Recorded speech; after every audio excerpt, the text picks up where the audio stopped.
भारतीय संस्कृति को विश्व स्तर पर गौरवान्वित करने वाले स्वामी विवेकानंद का 12 जनवरी 1863 को कोलकाता, पश्चिम बंगाल में जन्म हुआ।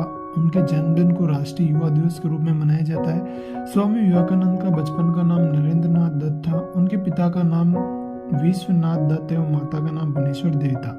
स्वामी विवेकानंद को वेद, उपनिषद, रामायण, महाभारत, भगवत गीता, पुराण आदि ग्रंथों का कंठस्थ ज्ञान था। रामकृष्ण मिशन की स्थापना उन्होंने सामाजिक कल्याण के लिए की। स्वामी विवेकानंद जमशेदजी टाटा के भी गुरुजी थे। 1893 में स्वामी विवेकानंद को धर्म महासभा में स्पीच देने के लिए बुलाया गया तो अंग्रेजों ने वहां ड्रेस कोड, सूट, टाई और कोट रखा।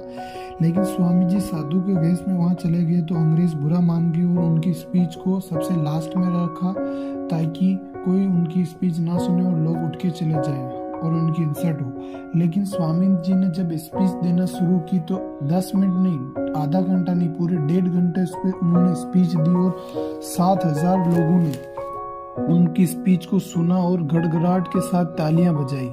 स्वामी जी ने जब फर्स्ट लाइन बोली, brothers and sisters of America, तो सब लोग वहां हैरान हो गए। रामकृष्ण हंस स्वामी विवेकानंद के गुरु थे, तो उनके गुरु ने एक बार सभी शिष्यों को बोला कि अपने घर से एक मुट्ठी भर चावल चुरा के लेकर आने पर कोई देख न ले।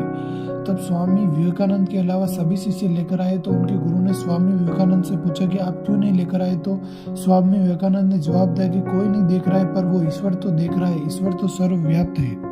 स्वामी विवेकानंद के पिता का जब देहांत हो गया तो उनकी आर्थिक स्थिति बहुत खराब हो गई थी। तब कई बार उनके घर खाना थोड़ा ही बनता था तो वो अपनी माँ से झूठ बोलते थे कि वो कहीं बाहर दावत पर भरपेट भोजन करके आ गए। स्वामी विवेकानंद का फोकस बड़ा भयंकर था। एक बार उन्होंने 3 दिन तक कुछ खाया नहीं, बस किताबें पढ़ते रहे तो अपने कमरे में बेहोश मिले। लोगों ने उन्हें जगाया तो बोले कि क्या हुआ। मैं तो पढ़ रहा था। तो किसी ने उनसे तारीख पूछी तो तारीख 3 दिन आगे जा चुकी थी। स्वामी विवेकानंद का एक गोल्डन स्टेटमेंट भी है, उठो जागो, तब तक लक्ष्य के पीछे भागो जब तक लक्ष्य हासिल ना हो जाए।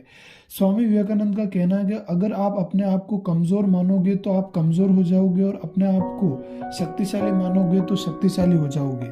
स्वामी जी में दया भाव स्वाभाविक थी।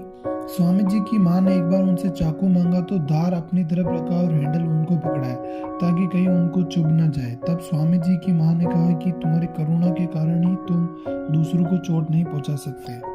स्वामी विवेकानंद जब अमेरिका में थे तो वो एक पुस्तकालय में जाया करते थे। रोज सुबह एक पुस्तक लेते और दिन भर पढ़ते और शाम को जमा कर देते। रोज एक पुस्तक लेते और शाम को जमा करा देते तो लाइब्रेरियन परेशान था। लाइब्रेरियन ने कहा कि तुम भारतीय पागल हो, रोज सुबह पुस्तक लेते हो और शाम को जमा करा देते हो, तुम समय बर्बाद करते हो, पुस्तक तो पढ़ते हो नहीं।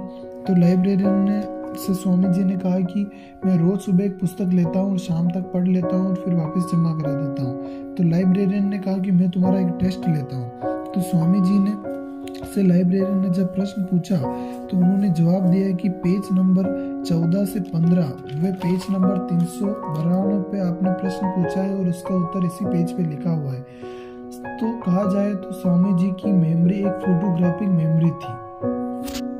एक बार स्वामी विवेकानंद को एक अंग्रेज ने पूछा कि आप अच्छे कपड़े क्यों नहीं पहनते जेंटलमैन की तरह। तो स्वामी जी ने मुस्कुराते हुए कहा कि आपके कल्चर में टेलर आपको जेंटलमैन बनाता है और हमारे भारत में हमारा चरित्र हमें जेंटलमैन बनाता है।